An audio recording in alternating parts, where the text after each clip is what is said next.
Hi friends, అందరికీ నమస్తే. Welcome to విశ్వ రహస్యం. పార్వతీ పరమేశ్వర్ల స్టోరీ మనకి తెలుసు. అంతకుముందు సతీదేవి శివుడి యొక్క స్టోరీ మనకి తెలిసే ఉంటుంది. ఒకసారి పూర్తిగా మనము ఇప్పుడు తెలుసుకునే ప్రయత్నం చేద్దాము.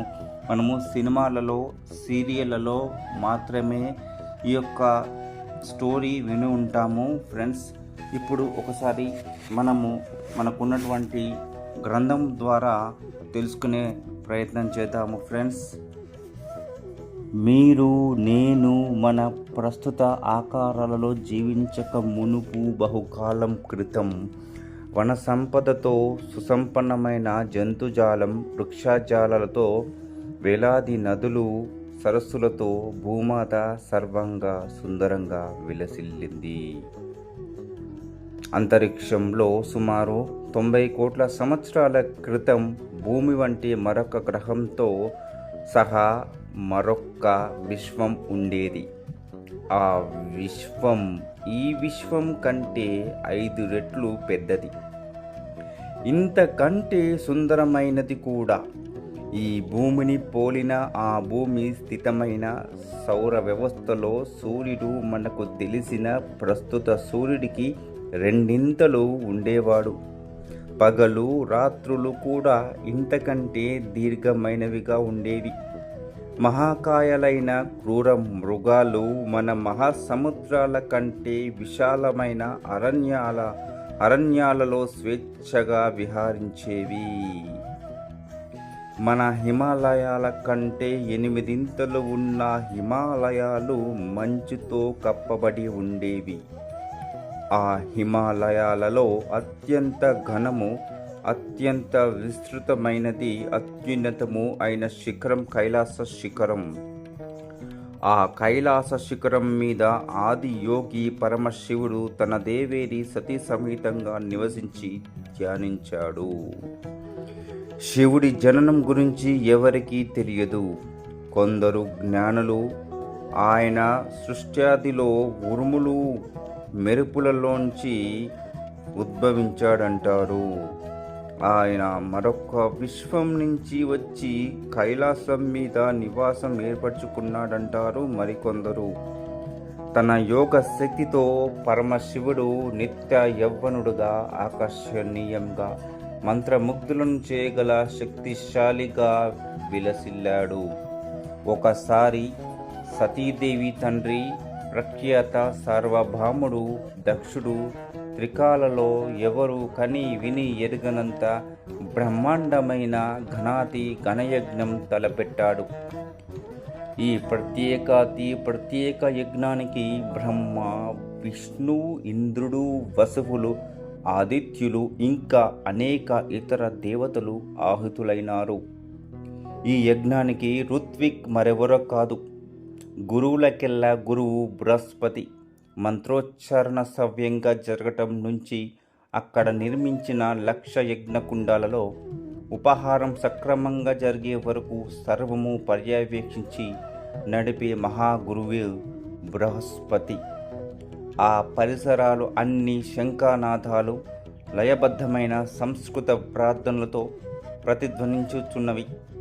ఆనదాలు, గానాలు, దేవ విషగ్వరులు, ధన్వంతరి అమృతం, ఇంద్రలోకంలో నివసించబడే సురకంటే శక్తినిచ్చేవి, మత్తు గొలిపేవిగా ఉన్నవి.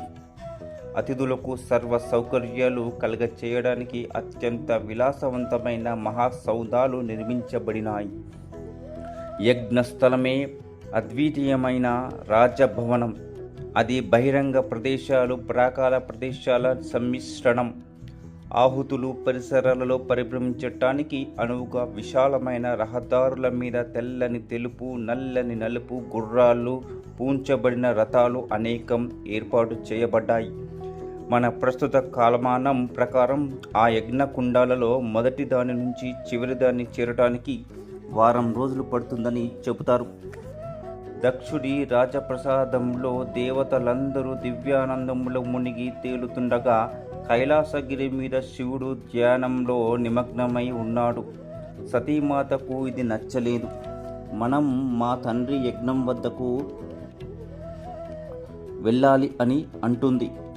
కొంత సందేహాస్పదంగా అడిగింది సతి. శివుడు సర్వజ్ఞుడని ఆమెకు బాగా తెలుసు. లేదు సతి, గంభీర స్వరంలో శివుడి మాటలు ఆయన జటాజూటం నుంచి జాలువారే గంగా ప్రవాహంలా వెలువడినాయి. మర్యాదస్తులెవరూ పిలువని పేరంటానికి ఎన్నడూ వెళ్ళకూడదు. కానీ ఆయన నా తండ్రి స్వామి, ఆమె మృదువుగా అన్నది. మనల్ని పిలవటం మర్చిపోయి ఉంటారు అమాయకురాలా. మీ తండ్రికి శివుడంటే గిట్టదు. శివుడు లాలనగా అన్నాడు. కారణం, శివుడు సర్వ స్వతంత్రుడు, సంప్రదాయానికి అతీతుడు. మనం వెళ్దాం స్వామి అంది సతి. సతి తన అదృష్టానికి పరీక్ష పెట్టింది. నేను మా వాళ్ళను చూసి చాలా కాలమయ్యింది సతి, కావాలంటే నువ్వు వెళ్ళు అన్నాడు శివుడు. శివుడు మాత్రము రాడు. ఆయన తిరిగి కళ్ళు మూసుకొని ధ్యానంలో మునిగిపోయాడు. ఆశపాశాన్ని నిరాకరించలేక పతిపట్టు వస్త్రాలు, అమూల్య ఆభరణాలు ధరించి శివగణాలకు ఉత్తర్విచ్చింది. వారు తక్షణం ఒక విమాన రథం ఏర్పాటు చేశారు. బహుదూరం నుంచే గాలిలో తేలివచ్చిన పరిమళాలు సతిని చేరాయి. ఆమె గానాలతో పాటు శంఖ, వీణ, మృదంగ నాదాలు వినగలిగింది. శివుడు లేని లోటు ఆమెకు అనుభూతికి వచ్చింది. కానీ శివుడు తాను చేయవలసింది చేశాడని ఆమెకి తెలుసు. యజ్ఞవాటికను సమీపించుతున్న కొద్దీ దాని మహత్తును మెచ్చుకోకుండా ఉండలేకపోయింది. ఆమె అంత భారీ ఏర్పాట్లు అంతకు మునుపు ఎన్నడూ చూడలేదు. సతీరథం దిగుతుండగానే వందల సంఖ్యలో పరిచారకులు ఆమె ఒకనాటి తమ సొంత యువరాణి చేరువకు పరుగులు తీశారు. ఎన్నటికీ వాడిని పూలమాలలు ఆమెకు అలంకరించారు. ఆమె నడిచే దారిలో గులాబీ కలువ పూరేకులు వెదజల్లారు. హిమత్ పర్వత హంసల ఈకలతో చేసిన వింజామరలతో కొందరు ఆమెకు వీచారు. కొందరు గాలిలోకి పరిమళ ద్రవ్యాలు విరజిమ్మారు. మరికొందరు ఆమెకు తాంబూలం అందించారు. బృహత్తర శంఖాలు పూరించబడినవి.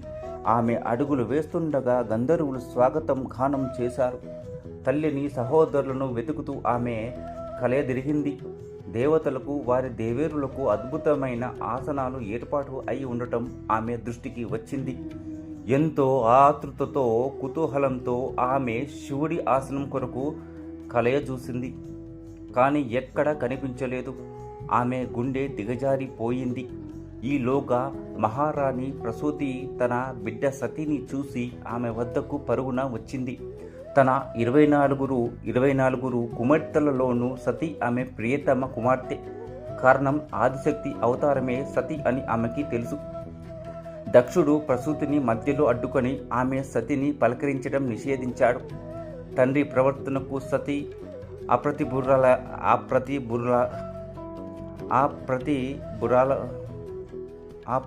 బురాలైంది. అయినా కూడదీసుకొని తండ్రికి పదాభివందనం చేయబోయింది. కానీ ఆయన దూరంగా జరిగాడు. ఉన్నట్లుండి సంగీతం ఆగిపోయింది. కాళ్ళు ఎడం చేసి చేతులు కట్టుకొని నించున్న దక్షుడి కఠిన వదనాన్ని ప్రతి ఒక్కరూ చూశారు. ఆయన, సతి ఇద్దరూ కొద్ది క్షణాలు మౌనం వహించారు. తండ్రి మాట్లాడకపోవటం లేదని గ్రహించిన సతి, తండ్రి నేనెక్కడ కూర్చోవాలి? శివుడి ఆసనం ఆయన సరసన, నా ఆసనం నాకు కనపడలేదే అన్నది. ఆ భిక్షకుడికి ఆసనమా? దక్షుడు అపహసించాడు. ఇది రాజ సమూహం, భిక్షకులకు, సన్యాసులకు విందు కాదు. తండ్రి, సతీస్వరం ఉధృతమైంది. శివుడి వంటి అఘోరిని ఇక్కడికి నేను ఆహ్వానించుతానన్న ఆలోచన నీకు ఎలా కలిగింది? దక్షుడు తన భూషణ పరంపరను కొనసాగించాడు. ఆ బూది పూసుకున్న నగ్న మతిభ్రష్టుడిని వివాహం చేసుకున్న నాడే నువ్వు నా కూతురవు కాదనుకున్నాను. అతని వంటి దరిద్రులే పిలువని పేరంటానికి భార్యను పంపుతారు అన్నాడు. తండ్రి, సతి అరిచింది. శివుడు స్వాములకు స్వామి, గాడిద గుడ్డు అన్నాడు. దక్షుడు అలా గర్జించాడు.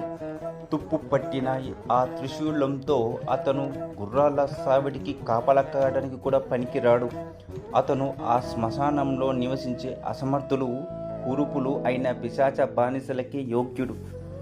సతి కమలకాంతుల తన సుకుమార అంగులతో ఆభరణమైన తన చెవులు మూసుకున్నది. చంద్రబింబం వంటి ఆమె ముఖం ఎర్రబారింది. కన్నీరు ధారాపాతంగా ప్రవహించసాగింది. అసలైన పతివ్రతగా ఆమె ఒక పురుషుడినే ప్రేమించింది. శివుడే ఆ పురుషుడు. ఆదిశక్తి అవతారంగా స్వయంగా మహోత్తమ శక్తి శివుడు ముల్లోకాలకు దేవుడని, వినాశనానికి మృత్యువుకి అతీతుడైన అమరయోగి అని ఆమెకు బాగా తెలుసు. శివుడిని గురించి వినరాని మాటలు విన్నందుకు ఆమె నేరస్తురాలుగా అనుభూతి చెంది తాను పతివ్రత ధర్మాన్ని భంగం చేసిన బాధ అనుభవించింది. తనను యజ్ఞానికి వెళ్ళవద్దని సర్వజ్ఞుడైన శివుడు ఎందుకు చెప్పాడో ఆ క్షణాన సతికి తేటతెల్లయింది. శివుడితో తన సంభాషణ మదిలో మెదిలి ఆయన మాట చెవిని పెట్టనందుకు పశ్చాత్తాపపడింది. శివుడి మనసు నొప్పించినందుకు తనకు ఇక జీవించే యోగ్యత లేదని తలపోసింది. దక్ష సతీమాత నయనాలు అగ్నిగోళాలుగా రూపొందినాయి. వేద మంత్రాలు నిలిచిపోయినాయి. సతీమాత కేకకు భూమాత దద్దరిల్లింది. సకల భువనాలలో ఎవరు శివుడిని గురించి ఇలా మాట్లాడడానికి సాహసించలేదు. ఆయనను గురించి అటువంటి మాటలు విన్నందుకు నా మీద నాకే రోత పుట్టుతున్నది. ఇందుకు నీవు చింతించుతావు దక్ష. ఆ క్షణాన సతీమాత తనలోని అంతర్గత శక్తిని మేల్కొల్పి మరుక్షణాన తన దేహాన్ని ఒక బూడిద కుప్పగా మార్చి వేసింది. దేవతలంతా వణికిపోయారు. మహాగర్వి అయిన దక్షుడు కూడా భయపడ్డాడు, కానీ బయటపడలేదు. దక్ష బృహస్పతి గంభీరంగా పలికాడు. ఇంతకాలం నీకు తెలిసిందంతా ఇప్పుడు అంత కాబోతున్నది. ఇంతకాలం నీకు తెలిసిందంతా ఇప్పుడు అంతం కాబోతున్నది. హా, అతనొక్కడు ఏం చేయగలడు? నేను దక్షుడిని ఆపుమని సైగ చేస్తూ బృహస్పతిని చేయెత్తాడు. తాను బృహస్పతి సర్వోత్తమ వివేచనశీలి అయినది ఆ శివుడి కరుణ కటాక్షం వలనే కనుక ఆయన శివుడిని గురించి ఎటువంటి నింద వినదలుచుకోలేదు. ఎవరు? బృహస్పతి. సతి వెంట వచ్చిన గణాలు వెంటనే కైలాసం కాంతి వేగాన తిరిగి వెళ్ళి శివుడిని ఆయన ధ్యానంలో నుంచి వెలికి తీసుకురావటానికి ఆయనను స్తుతించసాగారు. శివుడు నిదానంగా తన విశాల నేత్రాలను తెరిచాడు. వారంతా ఆయన ముందు సాష్టాంగపడి భయంతో వణికిపోతూ దక్షయజ్ఞంలో జరిగిన వృత్తాంతం మొత్తం చెప్పారు. ఆగ్రహావేశంతో శివుడు తన ఆసనం నుంచి లేచి నుంచున్నాడు. ఆయన కుడి చెయ్యి తలను చేరింది. అక్కడ జటాజూటం నుంచి ఒక వెంట్రుక లాగి నేల మీదకి విసిరాడు శివుడు. అది శివగణాలలో ఒకటైన వీరభద్రుడిగా మారింది. బొగ్గులాంటి నల్లని రంగులో వీరభద్రుడికి 8 చేతులు ఉన్నవి. ప్రతి చేతిలోనూ ఒక ఆయుధం ఉన్నది. ఆగ్రహంతో ఇంకా కమిలి ఉన్న శివుడు మరొక వెంట్రుక లాగి నేల మీదకు విసిరాడు. ఈసారి భయంకర ఆగ్రహదేవి మూర్తి భద్రకాళి ఉద్భవించింది. అమావాస్య రాత్రి వంటి చిక్కని నలుపు రంగులో ఆమెకు 18 చేతులు. ఆ చేతులలో శంఖము, చక్రము, కమలము, గద, త్రిశూలము, శూలము, ఖడ్గం, కత్తి, అశని, రాక్షసుడి శిరస్సు, పానపాత్ర, ములుగోల, కలశం, గండ్రగొడ్డలి, ఢాలు, విల్లు, అమ్ము ఉన్నవి. సర్వనాశనం చేయండి దక్ష యజ్ఞ వాటిక దిశగా చూపుతూ శివుడు ఆజ్ఞాపించాడు.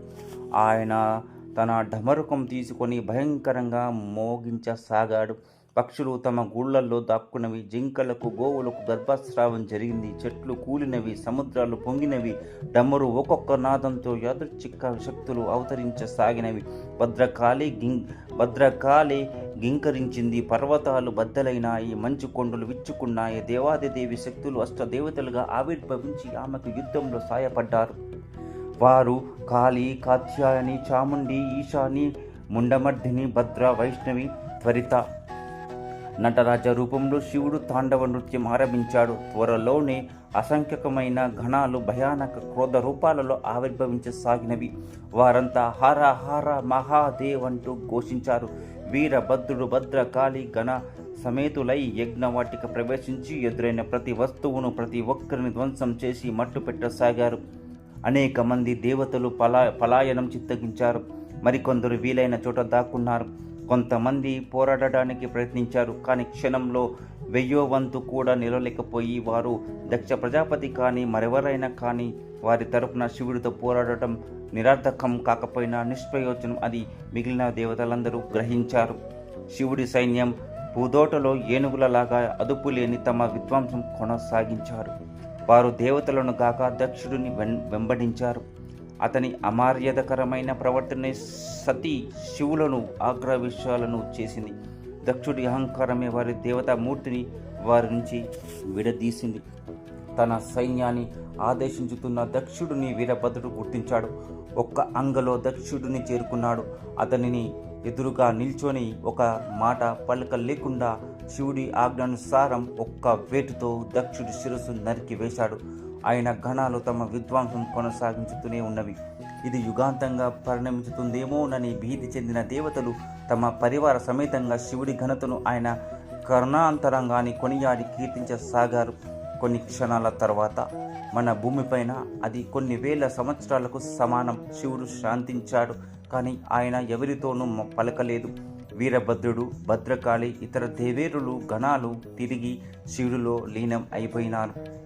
అయినా అక్కడ మౌనంగా విచారగ్రస్తుడై కూర్చున్నాడు. శివుడే తిరిగి సామరస్యాన్ని పునరుద్ధరించగలడని ఆయన మళ్ళీ యోగం ముద్ర ధరించక మునిపే ఆయన ధ్యానం వేలాది సంవత్సరాలు సాగుతుందన్నమాట. ఆయన ఈ పని పూర్తి చేయాలని దేవతలందరికీ తెలుసు. దక్షుడిని క్షమించవలసిందిగా ఆయనను వేడారు. వారి అభ్యర్థనతో శివుడు యజ్ఞస్థలానికి వెళ్ళాడు. అంతా రక్తసిక్తమైన రణరంగము. అసంఖ్యకమైన దేవతలు, వారి పరివారం, గుర్రాలు, ఏనుగులు చచ్చిపడి ఉన్నాయి. మహారాణి ప్రసూతి శివుడి పాదాల మీద పడి తన భర్తకు ప్రాణదానం చేయమని బతిమిలాడింది. ఆమె సతీదేవి తల్లి కనుక శివుడు ఆమెను లేవదీశాడు. ఆయన పరికించి చూచి దక్షుడి తల నల్లికి చిన్న భిన్నమైపోయిందని తెలుసుకున్నాడు. వీరభద్రుడు దానిని అణగదొక్కాడు. పక్కన పడి ఉన్న కిరీటం ఒకటి, అది దక్షుడి తల అనడానికి ఆనవాడు. శివుడు బలి అయిన ఒక మేక తలి తీసి దక్షుడి దేహానికి అతికించాడు. దక్షుడికి ప్రాణం పోశాడు. తన దేహం చేతితో రుద్ది చేతికి అంటుకున్న భస్మాన్ని గాలిలోకి ఊదాడు. మిగతా జీవులందరూ పునర్జీవులైనారు, ఒక్క సతీదేవి తప్ప. సర్వజ్ఞుడైన శివుడితో వాదించి తన పతివ్రత ధర్మాన్ని భంగపరిచింది కనుక ఆమె తిరిగి ఆయన పట్ల అతి పవిత్రంగా ఉండగోరుతున్నదని శివుడికి తెలుసు. సతీ పార్వతిగా జన్మించి తన దేవేరిగా ఉండటానికి తపస్సు చేయబోతున్నది. అందుకు కొన్ని వేల సంవత్సరాలు పట్టుతుందని ఆయనకి తెలుసు. శివుడు కైలాసానికి తిరిగి వెళ్ళి యోగముద్రలో ఆసీనుడైనాడు. ధ్యానంలో మునిగిపోయి ధ్యాన వ్యవస్థలో ఆయన తన్మయుడైనాడు. సో ఫ్రెండ్స్, ఇది సతీ శివుడి యొక్క కథ విన్నారు కదా. నెక్స్ట్ మరొక వీడియోతో మళ్ళీ కలుద్దాం. నమస్తే.